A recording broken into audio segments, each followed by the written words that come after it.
विनय, मैं शादी के बाद तुम्हारे घर में नहीं रहूंगी। मैंने सोचा क्लियर कर दूं। क्या मतलब? मेरा मतलब है कि मैं तुम्हारे घर तुम्हारे मम्मी पापा के साथ नहीं रहूंगी। मैं इंडिपेंडेंट लड़की हूँ, मुझसे एडजस्ट नहीं होता। ये क्या बात हुई? हमेशा शादी के बाद में लड़कियां लड़कों के घर में रहती है। ठीक है, फिर इस बार रूल चेंज कर देते हैं। शादी के बाद तुम मेरे घर रहने के लिए आओगे अब की बार। क्यों, बुरा लग रहा है क्या तुम्हें? एक बात बताओ, हर बार लड़कियां क्यों एडजस्ट करें, हम ही क्यों झेले? नहीं, बुरा नहीं लगा, अच्छा लगा। पर हाँ, शादी के बाद मेरी भी एक कंडीशन है, मैं जॉब नहीं करूंगा। सीरियसली? ठीक है, फिर कोई प्रॉब्लम नहीं है। अच्छा एक बात बताओ, तुम्हारी सैलरी कितनी है? सैलरी?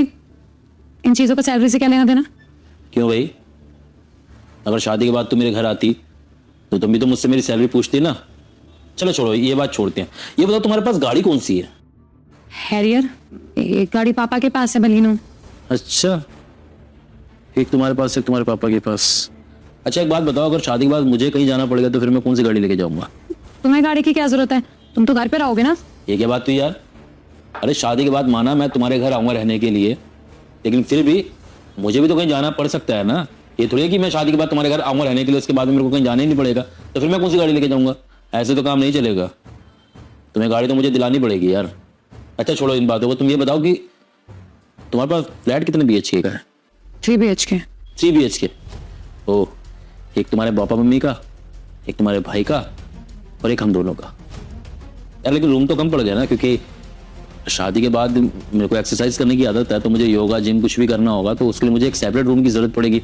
अब 3 रूम में तो काम नहीं चल पाएगा, तो 4 रूम तो होने चाहिए ना कम से कम। तो 3 रूम में तो काम नहीं चलेगा यार, ऐसे काम नहीं चलेगा। हाँ, एक कंडीशन में हम दोनों साथ में रह सकते हैं कि अगर तुम मुझे अपने पापा मम्मी से दूर अलग फ्लैट में लेके रहो तो फिर हम रह सकते हैं साथ में। ये क्या बकवास कर रहे हो तुम? अरे मेरी बातें अभी खत्म नहीं हुई है, अभी तो और भी है। हाँ बोलो। देखो, शादी के बाद जब तुम जॉब करके वापस आओगी घर पर, तो तुम्हें मेरे साथ में घर के काम में भी हाथ बटाने होंगे। और अगर मान लो कि हम दोनों की शादी अच्छी नहीं चलती और हम दोनों को अलग होना पड़ता, तो फिर तुम्हें आधी प्रॉपर्टी मुझे देनी होगी। ये क्या बकवास कर रहे हो तुम? हाँ, पहले तुम्हें गाड़ी चाहिए, फिर घर चाहिए, और अब तुम ये कह रहे हो कि डिवोर्स के बाद तुम्हें 50% प्रॉपर्टी भी चाहिए। क्या दिमाग खराब हो गया है क्या तुम्हारा? तुम्हारे पास खुद का कुछ नहीं है क्या? तुम मुझसे शादी नहीं करना चाहते या डील करना चाहते हो? क्यों, बुरा लगा? ऑफ कोर्स बुरा लगेगा ना, जब तुम इतनी घटिया बातें करोगे तो बुरा ही लगेगा ना। अच्छा ठीक है, फिर लड़के को बुरा लग सकता है, लेकिन लड़कों को तो बुरा लगता ही नहीं होगा। क्यों? क्योंकि लड़कों से तो अक्सर यही सवाल पूछे जाते हैं ना। शादी करने आती है लड़की तो पहले उसके माँ बाप पूछते हैं कि तुम्हारा घर कैसा है, घर में गाड़ी है नहीं है, कितनी सैलरी है।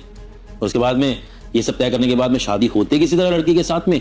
और मान लो कि शादी अगर अच्छी नहीं चलती है और दोनों का डिवोर्स होता है, अलग होना पड़ता है, सेपरेट होना पड़ता है, तो फिर अपनी प्रॉपर्टी में से आधा हिस्सा दो लड़की को, अपनी सैलरी में से एक हिस्सा उसको दो। और मैं तुमसे ना कुछ गलत डिमांड नहीं कर रहा हूँ, मैं तो तुमसे वही सब चीजें बोल रहा हूं जो अक्सर लड़कों को फेस करने पड़ते हैं। और मैं तुमसे कुछ गलत डिमांड नहीं कर रहा हूं। अक्सर ना होता है ऐसा ही है कि सब कुछ ना लड़कों के अंदर ही देखा जाता है। 5000 बस 45,000? अरे एक महीने में मेरी गाड़ी इससे ज्यादा का तेल पी जाती है। अगर मैं अपनी मर्जी के, अपनी पसंद के 2 जूते ले लूं ना, तो तुम्हारे 45,000 अभी खत्म हो जाएंगे। और वैसे ना रिंकी, इतने साल के रिलेशनशिप के अंदर तुमने मुझसे अब जाके ये डिमांड करी, अगर तुम स्टार्टिंग में ही कर देती ना तो ज्यादा अच्छा रहता। कम से कम एक दूसरे के साथ में हम टाइम तो ना बर्बाद करते। अब देखो, तुमने भी अपना टाइम बर्बाद करते हो, मेरा भी टाइम बर्बाद हो गया, क्योंकि तुम्हारी जैसी लड़की के साथ में ना मैं शादी तो करूंगा नहीं, तो हम दोनों का अलग होना बेहतर है। इसलिए कह रहा हूँ कि जो हमने टाइम स्पेंड किया है ना, वो सिर्फ बर्बाद होने के अलावा और कुछ नहीं हुआ। और रही बात मेरे माँ बाप के साथ रहने की, तो तुम क्या मेरे माँ बाप के साथ नहीं रहोगी? मैं तुम्हारे साथ नहीं रह सकता।